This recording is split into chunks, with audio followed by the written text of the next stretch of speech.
दोस्तों रिलायंस पावर की बात करें, स्टॉक के अंदर आज कुछ गिरावट देखने को मिली है। अब यहाँ पे देख सकते हो कि रिलायंस पावर जो एक तरह से फिर से एक नई शुरुआत कर रहा है। कंपनी अपने डेट को क्लियर करने की कोशिश कर रही है और जिस तरह से बिजनेस काफ़ी अच्छा लग रहा है, ऑर्डर काफ़ी अच्छे है, कंपनी ग्रीन एनर्जी के पोर्टफोलियो को लेकर आगे बढ़ रही है। ये एक सारे सिग्नल दिखाई दे रहे कि स्टॉक आने वाले समय एक बड़ा मल्टीबैगर बन सकता है। वैसे भी अनिल धीरूभाई अंबानी ग्रुप के पास कोई कंपनी बची नहीं है और सारी कंपनियां नीलाम हो चुकी है। ऐसे में सिर्फ रिलायंस पावर, जिसकी सब्सिडीज कंपनी है, रिलायंस इंफ्रा की ये सब्सिडीज कंपनी है, ये दोनों कंपनियां ही आगे जाने वाली है। और ऐसे में अगर आप इस पर इन्वेस्टमेंट करते हो तो आपको अच्छा रिटर्न भी मिलेगा। वैसे अगर आपको पता हो तो 2 साल 3 साल पहले जब रिलायंस पावर और रिलायंस कम्युनिकेशन की प्राइस दोनों सेम थी, 2-3 रुपये के आसपास थे, उस समय भी मैंने लगातार कहा कि रिलायंस कम्युनिकेशन का जो भी आपका इन्वेस्टमेंट है वो रिलायंस पावर में लगा दे। अब जिसने भी लगाया होगा उसको देख सकते हो कि अच्छा रिटर्न इस समय मिल रहा है, परंतु ये स्टॉक अभी दौड़ा नहीं है, बहुत जबरदस्त इसमें दौड़ बाकी है। तो जानेंगे इस वीडियो के माध्यम से सारी बातों को, कुछ बड़ी डील को डिस्कस करेंगे। साथ में अगर हम जेपी पावर की बात करें, स्टॉक ने आज कमाल कर दिया, पूरे बाजार में वॉल्यूम के मामले में नंबर 2 पे था जेपी पावर। बहुत ही जबरदस्त खरीदारी हुई है और ये इशारा है कि अभी ये स्टॉक दौड़ेगा और जल्द ही 3 डिजिट में भी जा सकता है, इसके अंदर वो पोटेंशियल है।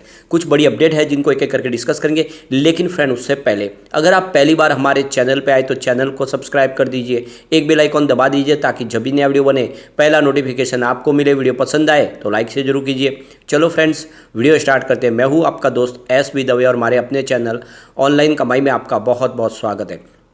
सबसे पहले रिलायंस पावर की बात करें, स्टॉक की शुरुआत 17.50 पर हुई। शुरुआत पॉजिटिव हुई क्योंकि कल की क्लोजिंग 17.40 के आसपास थी। इंट्राडे में 17.80 का हाई भी बना, यानी स्टॉक काफ़ी अच्छा दौड़ा, 18 के आसपास गया, लेकिन प्रॉफिट बुकिंग की वजह से दबाव बना और 17.20 का लो बना के 17.30 के आसपास क्लोजिंग दी, जहाँ पे 0.57% की गिरावट थी, यानी लगभग आधा % की गिरावट थी। आप इसकी परफॉर्मेंस देखें तो 17 अगस्त को स्टॉक 16.55 के आसपास था, 1.2% की गिरावट हुई थी।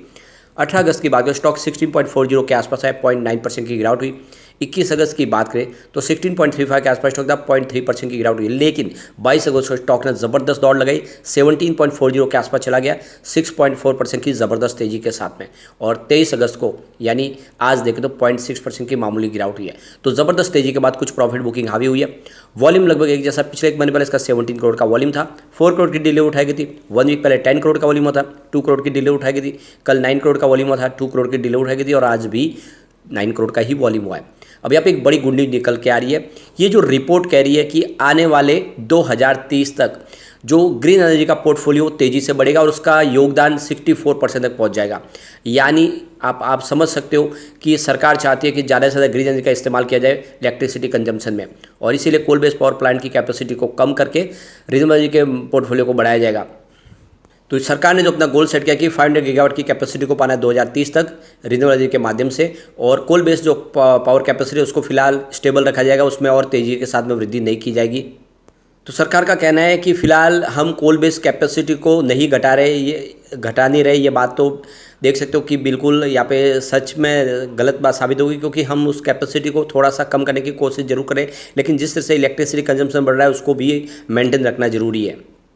तो आने वाले समय देख सकते हो कि रिन्यूएबल एनर्जी को और ज़्यादा प्रमोट किया जाएगा। जैसे आप देख सकते हो कि इनके विंड एनर्जी और सोलर एनर्जी के भी प्रोजेक्ट है, तो सीधा फायदा रिलायंस को होता हुआ दिखाई देगा। ऐसे में लॉन्ग टर्म इन्वेस्टर के लिए काफ़ी अच्छा मौका है, आपको खरीदारी रिलायंस पावर में करनी चाहिए, इस गिरावट का आपको फायदा उठाना चाहिए। अब चलते कुछ बड़ी डील की तरफ। सुबह 9:19 पर 17.45 की प्राइस से 7,98,000 शेयरों की बिकवाली हुई।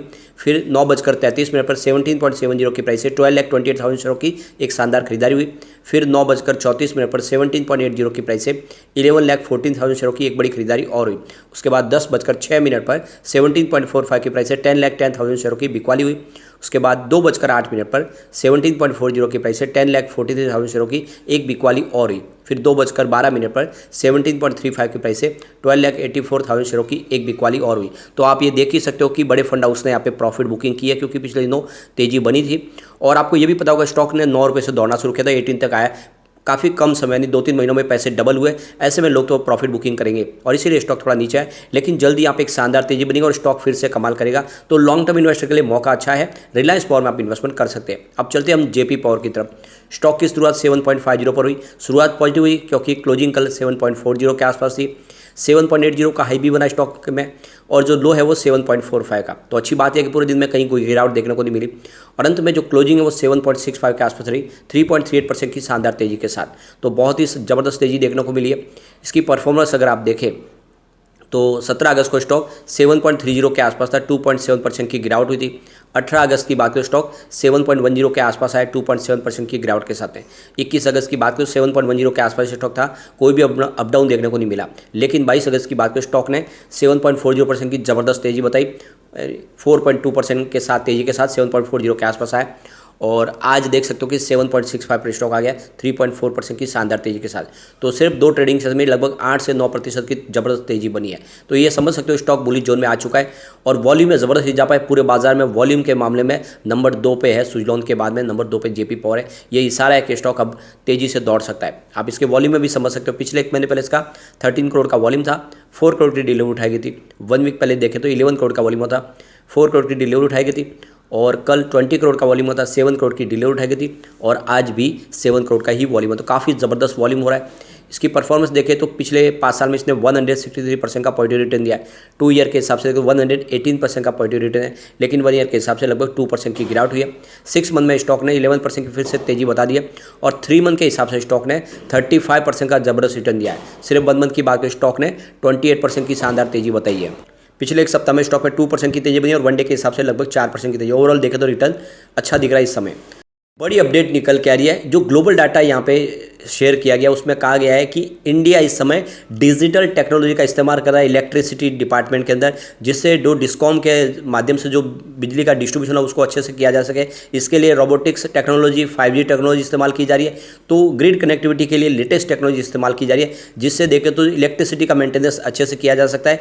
कम खर्च में ज़्यादा से ज़्यादा बिजली को किस तरह से पहुँचाना उसका काम किया जा सकता है। तो ये जो ग्लोबल डाटा ये शेयर किया गया, इसमें कहा गया है कि जिस तरह से नई टेक्नोलॉजी का इस्तेमाल किया जा रहा है उससे मेंटेनेंस सर्विस काफ़ी ज़्यादा आसान हो गई है, खर्च में कटौती आई है, साथ में बिजली की बचत शुरू हो गई है। तो ऐसे में जो डिस्कॉम है उनको भी फ़ायदा हो रहा है और पावर सेक्टर की कंपनियों को भी बेनिफिट हो रहा है। अगर डिस्कॉम फायदे में आएंगे तो समय पे पैसे चुकाए जाएंगे, तो पावर सेक्टर की कंपनियों के लिए काफ़ी शानदार रहेगा। तो जिस तरह से अब देख सकते हो कि AI मशीन लर्निंग जो टेक्नोलॉजी है, लेटेस्ट टेक्नोलॉजी, अगर आर्टिफिशियल इंटेलिजेंस के माध्यम से डिस्कॉम को मैनेज किया जाएगा तो आप समझ सकते हो कि जो आउटपुट है वो काफ़ी अच्छा रहेगा एनर्जी का। और इसीलिए आप देख सकते हो कि इस सेक्टर में तेज़ी की संभावना बनेगी और जेपी पावर को उसको सीधा फायदा हो सकता है, क्योंकि पावर सेक्टर की एक बहुत ही पुरानी और मजबूत कंपनी है। आप विष्णुप्रयाग में इनका जो हाइड्रो इलेक्ट्रिक पावर प्लांट है वो विश्व का एक बड़ा प्लांट है।